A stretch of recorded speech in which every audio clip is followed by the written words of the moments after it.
Takže dnešným dňom sme sa rozhodli posilniť kategóriu kapra, ani nie výberového, ale prakticky takého trofejného, od 10 kg hore až do 15 kg.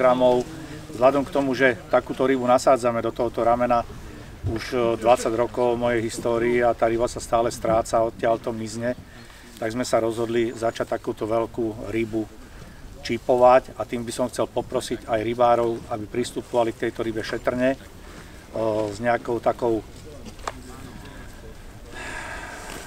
zodpovednosťou, tak ako to ukladá aj zákon o rybárstve, vzhľadom k tomu, že tá ryba nie je lacná a chceme, aby si prišli na svoje kaprári, ktorí sa venujú tej problematike chyť a pusť.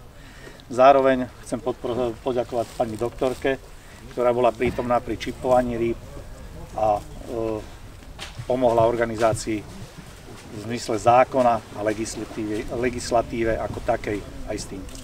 Ďakujem. A ja ďakujem veľmi pekne a ďakujem za príležitosť.